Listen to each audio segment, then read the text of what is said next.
Good morning, students. I am Priyanka from the Wisdom School, Sirsa. How are you, students? I hope you all are fine. So, students, class 4, subject Hindi व्याकरण। Last video में हमने किया था ये part number 2, वर्ण, वर्णमाला और मात्रा। ये हमने पाठ किया था और उसमें सिर्फ हमने किया था वर्ण और वर्णमाला। और आज मैं आपको ये बताऊंगी कि वर्ण के प्रकार कितने होते हैं। वर्ण के 2 प्रकार होते हैं, नंबर 1 स्वर और नंबर 2 व्यंजन। जो स्वर होते हैं, स्वर देखिए बच्चों, पहले हम करेंगे स्वर करेंगे। जो हमारे स्वर होते हैं, देखिए मैं यहाँ पर अपने आपकी बुक खोलिए बेटा और देखिए ध्यान से, पाठ नंबर 2 वर्ण के प्रकार दिए हुए हैं। यहाँ पर वर्ण के प्रकार स्वर और व्यंजन। जो स्वर जिन्हें हम इंग्लिश में वॉवल्स भी बोलते हैं और व्यंजन वो जिन्हें हम इंग्लिश में कॉन्सोनेंट्स बोलते हैं।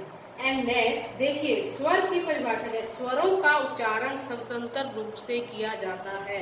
मतलब जो हमारे स्वर हैं इन्हें किन्हीं और अन्य वर्णों की जरूरत नहीं होती। सो स्टूडेंट्स देखिए स्वरों का उच्चारण स्वतंत्र रूप से किया जाता है। हिंदी में 11 स्वर होते हैं।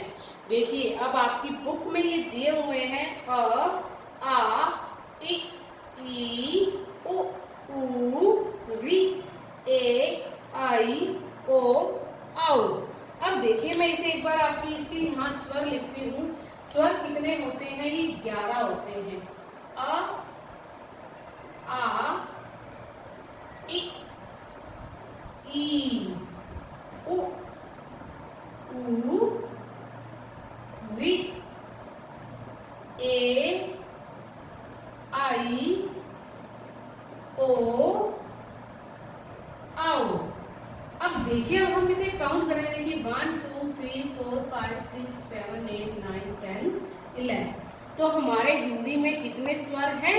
11 हैं। तो ये हमारे स्वर हैं जिनका उच्चारण स्वतंत्र रूप से किया जाता है। इन्हें किसी अन्य वर्णों की जरूरत नहीं होती। तो स्टूडेंट्स अब देखिए इसके अलावा अब यहाँ बुक में आ जाइए। देखिए इधर, अब देखिए इसे बुक में देखिए बच्चों, बुक में आ जाइए। इनके अलावा हमारे औ, आहा और ये अ के ऊपर चांद बिंदु। देखिए बच्चों इनके अलावा भी कुछ और वर्ण होते हैं। अब देखिए और कौन से वर्ण हैं हमारे। देखिए इनके अलावा भी कुछ और वर्ण होते हैं। अब देखिए कौन सा है ये? औंग। इसे अनुस्वार कहते हैं। देखिए अब क्या है, इसका उच्चारण जो है नाक से होता है। इसका उच्चारण नाक से होता है। जैसे चंदा, बंद, मंद, बंदर, शंख, अंदर, जिसकी आवाज जो है हमारी नाक से निकलती है। अब देखिए आगे अहा, इसे विसर्ग कहते हैं। इसे क्या कहते हैं? विसर्ग कहते हैं। इसका उच्चारण ह की तरह होता है। अब देखिए अब जैसे क्या करते हैं इसमें, अतः, प्रात्यय, नमा, प्राय। तो ये इनके देखिए ये जो है इनका विसर्ग, इनको विसर्ग कहते हैं और इनका जो उच्चारण होता है ह होता है। अब देखिए आगे है अ के ऊपर चांद बिंदु है। इसे अनुनासिक कहते हैं। इसका उच्चारण नाक और गले से होता है। इसके चिन्ह चांद होता है। अब देखिए इसमें क्या है, चांद, 5, सांप। आप आगे बोल के देखिए, आप जो आपका उच्चारण है वो नाक और गले से होगा। कांच, आंख आदि ये हमारे कुछ और वर्ण हैं। अब देखिए विशेष क्या है इसमें, अड़ा और ढ। इन्हें हिंदी भाषा में व्यंजन के रूप में अपनाया गया है। जैसे ये ड है और ये ढ है। वर्णों के नीचे बिंदु लगाकर ये ध्वनियां बनाती हैं। जैसे घोड़ा, अगर ये बिंदु ना होती तो क्या बन जाता बच्चों? ये गोडा। तो क्या ये सही लगता? नहीं। तो ये क्या है? घोड़ा। अब देखिए ये चढ़ाई, अब ये ढ के नीचे बिंदी है तो क्या बन गया? चढ़ाई। अगर ये ना होता तो बिंदी नहीं होती तो क्या इसकी उच्चारण आता? चढ़ाई। तो चढ़ाई तो नहीं होता ना बच्चों, तो चढ़ाई। आगे देखिए पढ़ाई आदि, तो इनका उच्चारण ये है।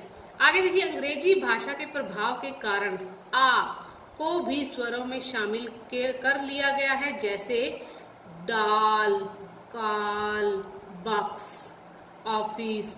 अब देखिए अब इन जो हमारे अंग्रेजी भाषा के प्रभाव के कारण आ को भी स्वरों में शामिल कर लिया गया है। अब देखिए अगर हम इसे हिंदी में बोलते हैं तो बॉक्स, अगर हम इसे अंग्रेजी में बोलेंगे तो बॉक्स। ऑफिस, तो इसे इंग्लिश में कैसे बोलेंगे? ऑफिस।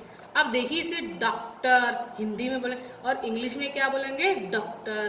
टॉप, पर इंग्लिश में हम इसे क्या बोलते हैं? टॉप। कॉटन, इसका प्रोनाउंसिएशन जो हिंदी में है कॉटन और जो इंग्लिश में है कॉटन आदि। तो स्टूडेंट्स इनका जो है ड और ढ का इसी तरह से इनका यूज किया गया है और इसमें अंग्रेजी भाषा के प्रभाव का कारण आ को भी स्वरों में शामिल कर लिया गया है, जैसे डाल, काल, बक्स, ऑफिस, डॉक्टर, टॉप, कॉटन आदि। देखिए बच्चों एक बार फिर से यहाँ रिपीट कीजिए, जो ये हमारे अंग, अहा और अंग के आ के ऊपर चांद बिंदु दिए हुए ये हमारे स्वर नहीं है। तो बच्चों देखिए जो ये हमारा जैसे ये च के ऊपर अंग की बिंदी यही हमारा अंग है। अब इसमें अतः है, अतः में ये देखिए विसर्ग लगा हुआ है और इसे विसर्ग यही हमारा अह है। तो स्टूडेंट्स ये हमारे जो हैं ये स्वर नहीं है, इन्हें आप ध्यान से और अच्छे से रीड करना। और देखिए आगे ये दिए हुए हैं हमारे स्वर जिनका उच्चारण स्वतंत्र रूप से किया जाता है। हिंदी में 11 होते हैं और कौन कौन से? अ, आ, ई, उ, री, ए, आई, ओ, औ। तो स्टूडेंट्स आज के लिए आपका इतना ही और आपने सिर्फ इतना ही लिखना है, वर्ण के प्रकार और स्वर की परिभाषा और आगे स्वर कितने होते हैं 11। और आपने अंग जो ये हमारे स्वर नहीं हैं, कुछ वर्ण दिए हुए हैं, ये आपने इनका विसर्ग कहते हैं और इनका उच्चारण अह की तरह जैसे होता है और ये आपने इनके उदाहरण लिखने हैं। सो स्टूडेंट्स बस आज के लिए आपका इतना ही और कल नेक्स्ट वीडियो में हम करेंगे स्वरों की मात्राएं। सो स्टूडेंट्स आज के लिए इतना ही। Bye students, thank you, have a nice day.